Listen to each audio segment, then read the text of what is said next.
In this video, we'll cover how much flight attendants make. We'll go over some of the highest paying airlines. We'll do some comparisons, and we'll even do some tips for aspiring flight attendants and those struggles that flight attendants deal with every day and why they should be paid more.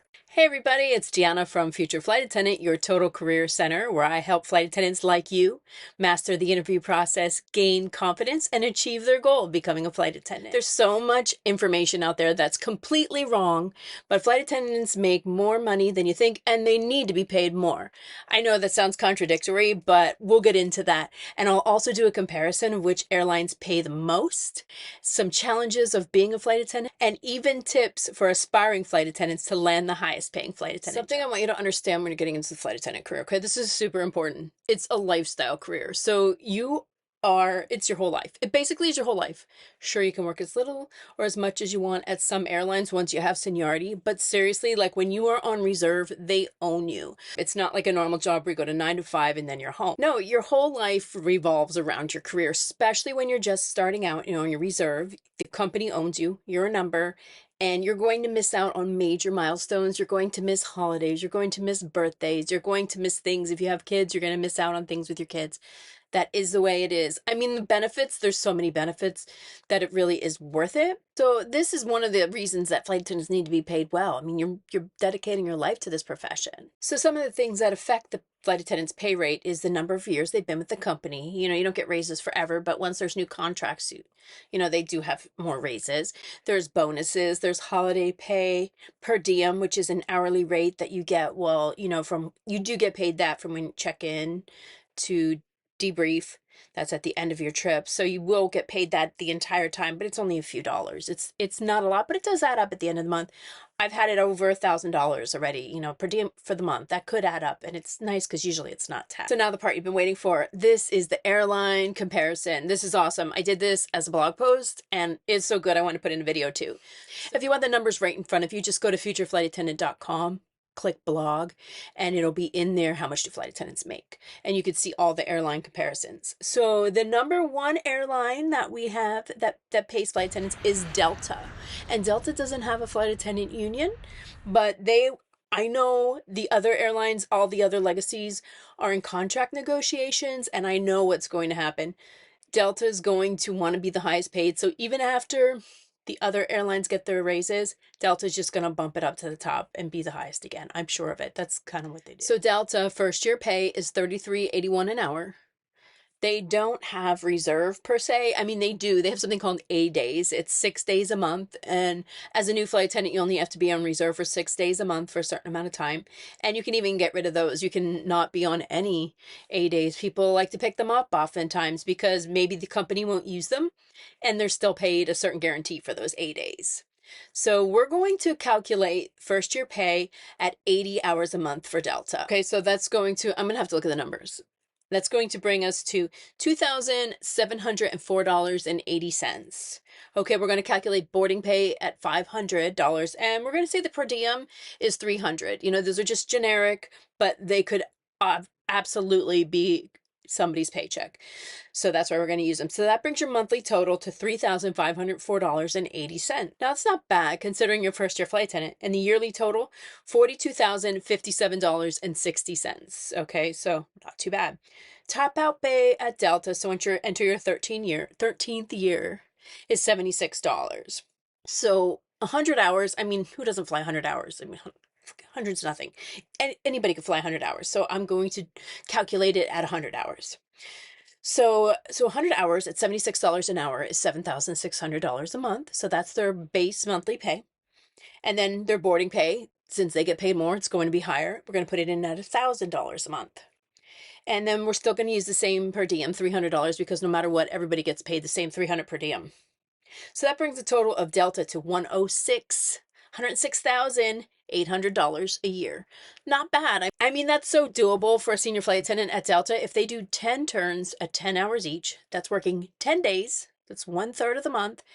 And that is 100 hours right there. Easy for the month.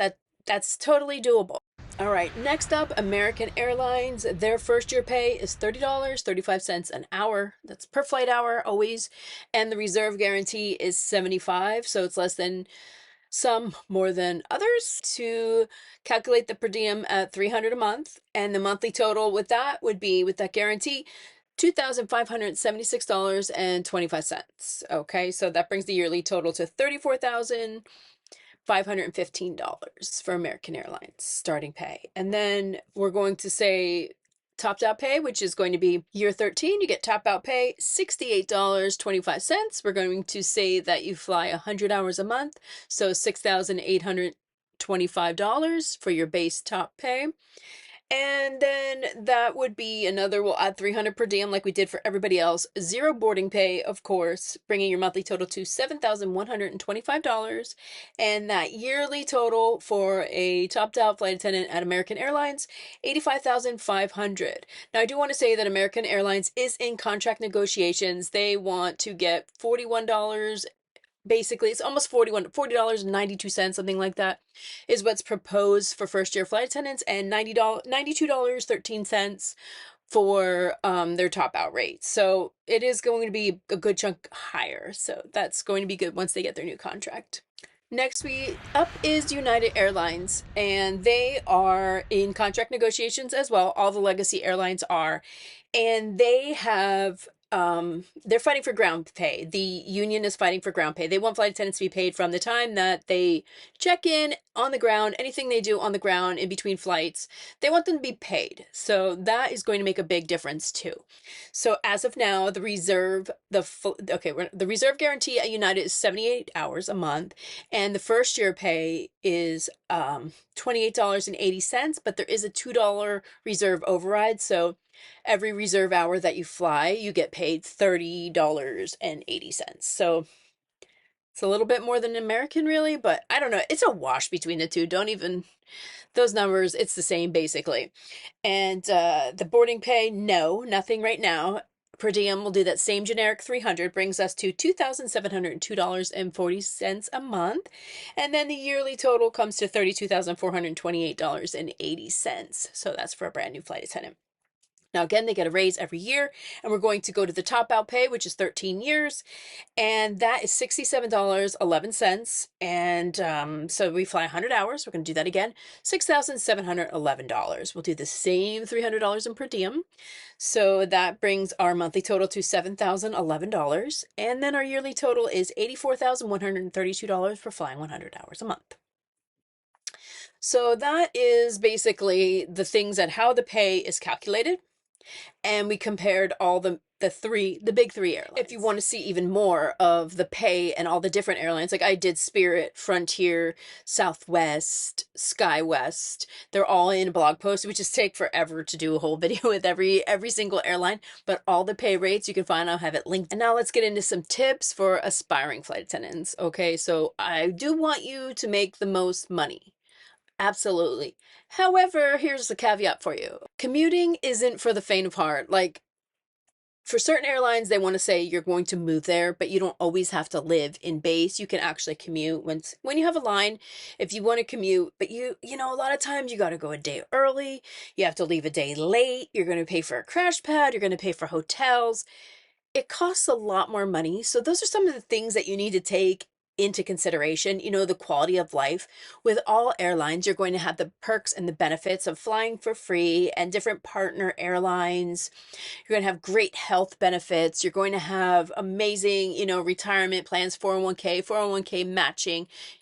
Education, some of them even, like Spirit has really good help for education. They do pay a lot towards school every year. There's a lot out there. So I would highly suggest quality of life, taking that in consideration. Like, I mean, I usually pay, when I commute, I pay $150 per night for hotel. I don't do the whole crash pad thing. That's not for me. You know, some people, they don't mind it, but I'm not sleeping in a bunk bed. I just can't. And I can't sleep around. I don't want to be with a bunch of other people. I just don't, no matter how much I like them. So it's just easier for me to, you know, get a hotel, and that all adds up. So if you're not based at home, Think about that. That's another added expense. It doesn't always all come down to pay. I hope you enjoyed today's video. Please like and subscribe. If you want to know everything you need to know about becoming a flight attendant, check out futureflightattendant.com. And if you're having trouble mastering the interview process, I got you. Our course and coaching program has amazing success. You'll get a resume, an interview study guide. You'll get one-to-one coaching, everything you need to land that dream job, and personalized career counseling, because choosing the right airline can be difficult, and I'm here to help. All right, thanks for watching. Bye.